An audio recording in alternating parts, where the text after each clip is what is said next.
Komunikasi. Selamat datang di program Studi Ilmu Komunikasi Universitas Padjadjaran.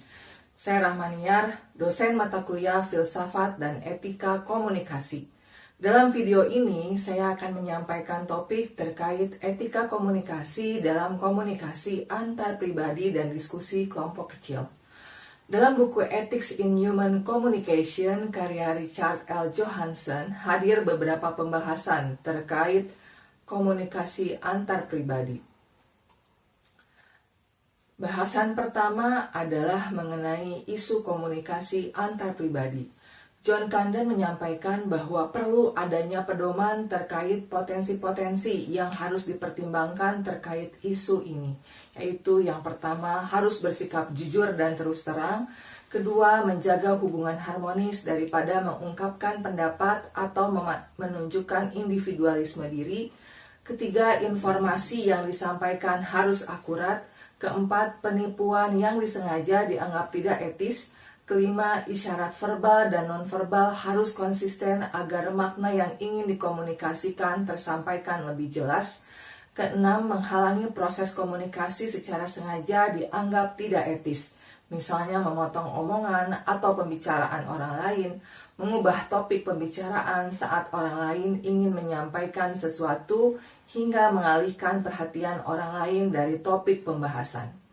Bahasan kedua mengenai komunikasi antar pribadi adalah pendekatan kontekstual, seperti bercerita, berdialog, dan berdiskusi terkait pengalaman sehari-hari dengan lawan bicara.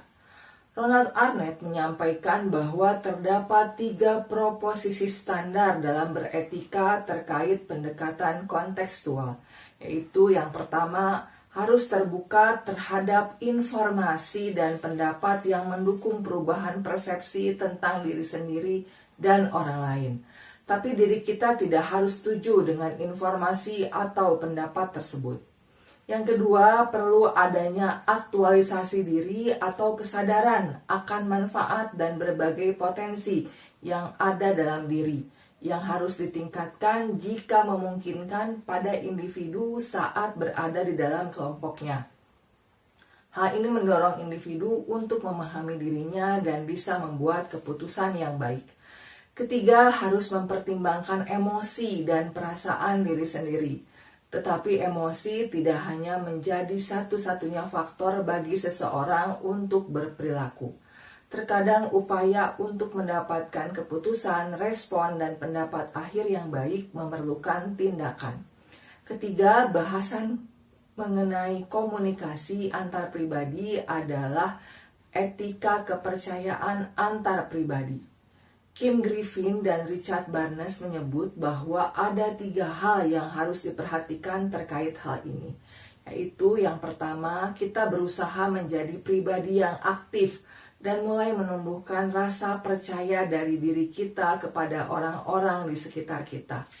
Kedua, kepercayaan yang kita miliki untuk orang lain sifatnya sementara. Untuk itu, bangun kepercayaan sedikit demi sedikit karena dalam prosesnya ada hal yang kita pertaruhkan, andalkan, dan harapkan dari orang lain. Ketiga, kepercayaan tidak hanya harus diberikan, tapi juga diperoleh. Rasa yakin untuk mempercayai orang lain juga dibangun karena adanya keyakinan yang sama yang dialami oleh pihak lain terkait orang tersebut.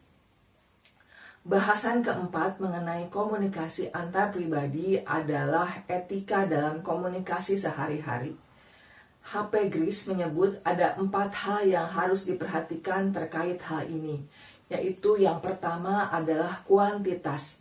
Adanya kontribusi berupa pemberian informasi, saran, argumen yang dibutuhkan atau yang perlu diketahui ketika berkomunikasi. Kedua adalah kualitas, berupaya agar dapat memaksimalkan kontribusi diri, hindari memberi pendapat yang tidak sesuai dan tidak berdasar tanpa ada bukti. Yang ketiga adalah relevansi, perlu mempertimbangkan fakta bahwa setiap individu yang sedang berkomunikasi dalam situasi memiliki standar dan pendapat yang berbeda-beda. Dan yang keempat adalah tata krama. Haruslah jelas, singkat, namun teratur, Hindari menggunakan tata krama atau perilaku yang ambigu atau ketidakjelasan ekspresi. Bahasan kelima mengenai komunikasi antar pribadi adalah terkait taktik konflik verbal yang tidak etis. Raymond Ross dan Mark Ross menyebut bahwa ada 5 hal yang harus dihindari, yaitu yang pertama, tidak boleh memonopoli pembicaraan jika terdapat tujuan untuk mencegah orang lain mengungkapkan pendapat mereka sendiri. Kedua, tidak boleh membuat rencana buruk di mana kita memancing seseorang mengatakan sesuatu yang kita inginkan, kemudian perkataan tersebut kita gunakan untuk mempermalukan atau menyakiti orang tersebut.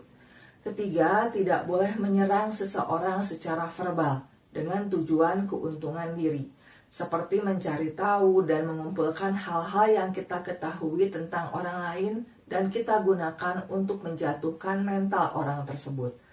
Keempat, tidak boleh terus-terusan mengeluh yang mengakibatkan orang lain kewalahan atau tersakiti dengan keluhan yang kita sampaikan. Kelima, tidak boleh menyeret beragam masalah maupun argumen yang tidak penting dan bersifat sepele demi keuntungan pribadi. Bahasan keenam mengenai komunikasi antar pribadi adalah terkait tanggung jawab individu dalam komunikasi yang sifatnya antar pribadi dan intim. William K. Rawlins menekankan pada 4 topik terkait hal ini, yaitu yang pertama, keterbukaan. Keterbukaan harus bersifat tanpa batas dan tanpa paksaan, misalnya dengan memberitahukan suatu kebenaran dan membebani orang lain dengan memberikan atau melepas tanggung jawab kita, meluapkan perasaan emosional yang bersifat negatif, dan memberikan kepercayaan sepenuhnya kepada orang lain adalah hal yang buruk karena kita membatasi kebebasan orang tersebut. Walaupun kita bersifat sangat terbuka, namun orang lain yang terkena dampak perilaku dan sifat kita jadi membatasi pilihan dan ekspektasi mereka. Keputusan dan keinginan pribadi orang tersebut juga terhalang. Kedua adalah privacy. Privasi dianggap penting sebagai bentuk untuk membatasi orang lain mengetahui lebih detail terkait urusan kita. Perbedaan antara privasi dan rahasia, yaitu privasi dapat membantu melindungi perilaku yang secara moral netral atau positif. Sedangkan rahasia dianggap sebagai tindakan menyembunyikan sesuatu yang dipandang negatif oleh masyarakat. Sikap protektif. Perlindungan penting bagi setiap individu, karena hal ini bisa mencegah adanya tindakan yang melewati batasan antara individu dengan orang lain yang ingin ikut campur. Akan tetapi bersikap terlalu protektif dan terlalu bebas dalam meluapkan perasaan berpotensi membahayakan hubungan atau komunikasi yang terjalin. Perlu adanya pemahaman akan perbedaan antara keterus-terangan dan pengekangan yang harus disadari dalam komunikasi relasional. Walaupun pengungkapan informasi pribadi bisa membuat orang lain mengenal kita, namun menceritakan segala sesuatu bisa mengancam privasi, sehingga perlu saling percaya dan hormat satu sama lain. Keempat adalah ada perbedaan antara kepura-puraan untuk keperluan yang baik dan penipuan yang tidak etis. Kepura-puraan terkadang diperlukan untuk melindungi orang lain dan demi menjaga hubungan komunikasi tetap harmonis, sedangkan penipuan cenderung mengarah ke tindakan dan niat yang negatif. Bahasan ketujuh mengenai komunikasi antar pribadi adalah terkait tindakan konformitas yang etis. Kathleen Verderber dan Rudolf Verderber menyebut beberapa pedoman terkait hal ini, yaitu pertama, seseorang harus memberikan alasan terkait gagasan yang diutarakannya, agar orang yang mendengarkan dapat melihat apa maksud dan tujuan dari pesan yang disampaikan tersebut, mengevaluasi pesan tersebut, dan menciptakan kesimpulannya sendiri. Kedua, seorang target yang ingin dipengaruhi pastinya akan melakukan evaluasi persepsi dari pembujuk berdasarkan kredibilitasnya. Di sini pembujuk harus menyadari bahwa persepsi seseorang terhadap dirinya dipengaruhi oleh perilaku dirinya sendiri. Apakah perilakunya etis atau tidak? Oleh karena itu, pembujuk sudah seharusnya menerapkan sikap terbuka, jujur, memberikan informasi yang relevan, dan menghindari serangan pribadi ketika target memiliki persepsi yang berbeda. Bahasan ke-8 mengenai komunikasi antar pribadi adalah prima facie. Prima facie adalah kondisi di mana terdapat dua hal yang memiliki nilai atau tingkat kepentingan yang sama. Dua hal ini kadang bertentangan dalam situasi tertentu. Situasi ini mengharuskan seseorang untuk melihat mana hal yang lebih besar di antara hal lainnya. Menurut Wederos, prima facie merupakan hal yang wajib dilakukan, hingga muncul hal lain yang lebih penting daripada hal sebelumnya. Untuk itu, individu perlu mempertimbangkan pendapat yang tepat, mana yang seharusnya diutamakan dan mana yang menjadi kewajiban sebenarnya. Berikut adalah saran Ross terkait kewajiban-kewajiban prima facie. Yang pertama adalah kesetiaan, meliputi tidak ingkar janji dan mengikuti janji yang telah dibuat. Yang kedua adalah reparasi atau ganti rugi, yaitu kompensasi atas kesalahan yang pernah dilakukan kepada orang lain. Yang ketiga adalah rasa terima kasih, yaitu kewajiban membalas seseorang dengan tindakan yang baik karena hal-hal baik pula. Keempat adalah keadilan, yaitu berkaitan dengan kebahagiaan yang dimiliki seseorang sesuai dengan setiap usahanya.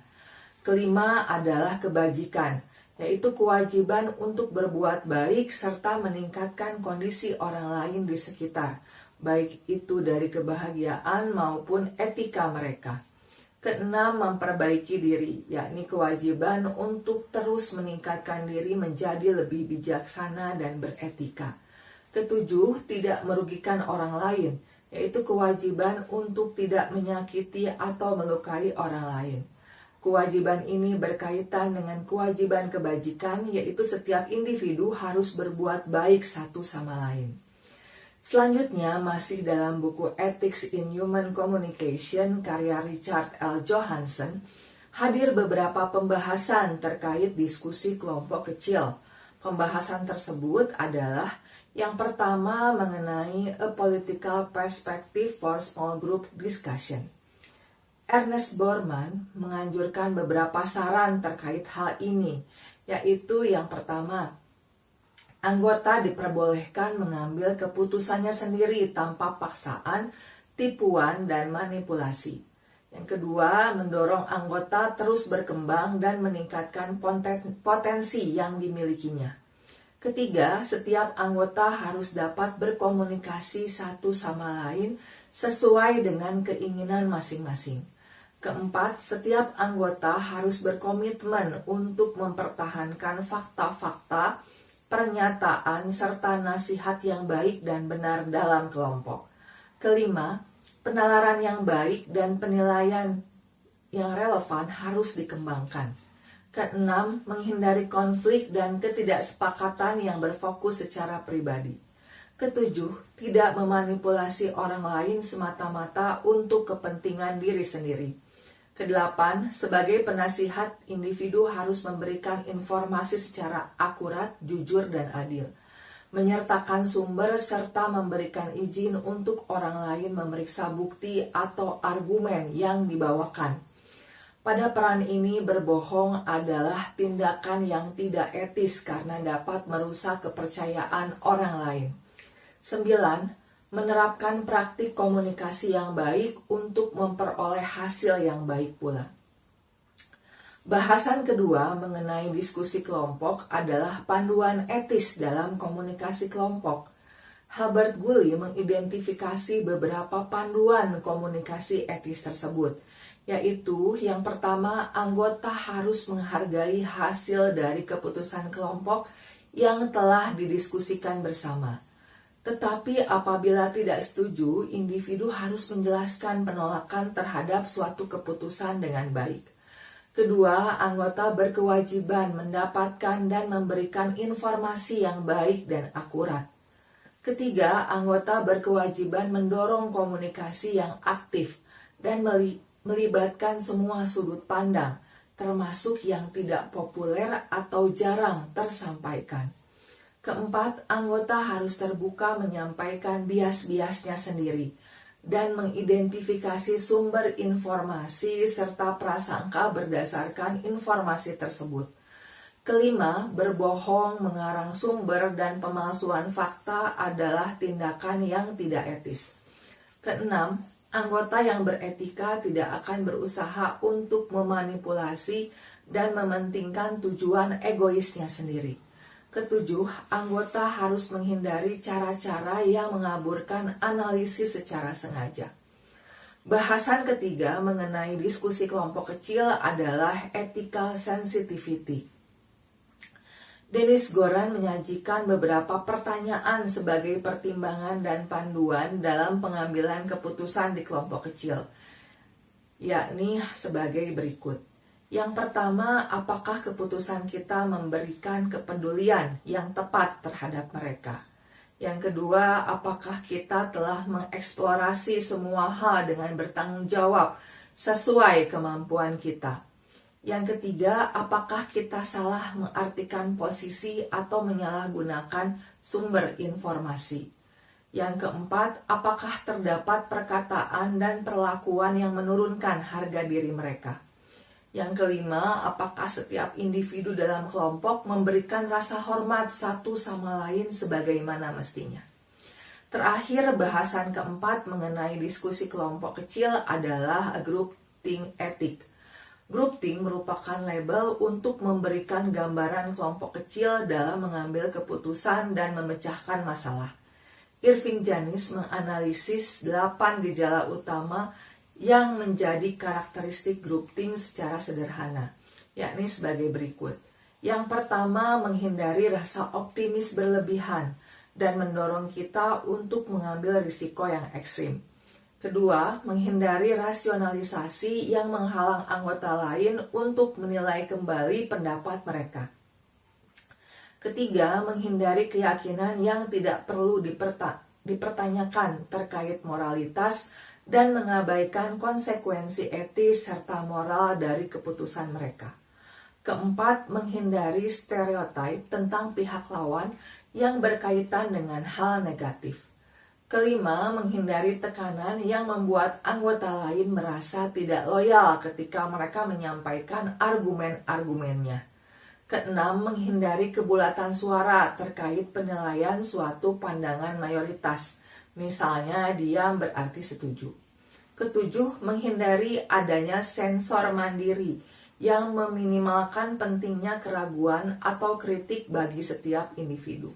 Kedelapan, menghindari pemikiran bahwa hanya kita yang melindungi suatu kelompok, karena setiap anggotalah yang melindungi kelompok dari segala hal yang dapat merugikan diri mereka sendiri dan anggota lain. Demikian paparan dengan topik etika komunikasi dalam komunikasi antar pribadi dan diskusi kelompok kecil. Untuk pendalaman materi, silakan simak buku rujukan dan bahan bacaan yang telah disampaikan sebelumnya. Sampai jumpa lagi di program studi ilmu komunikasi Universitas Padjadjaran dengan paparan topik lainnya. Terima kasih.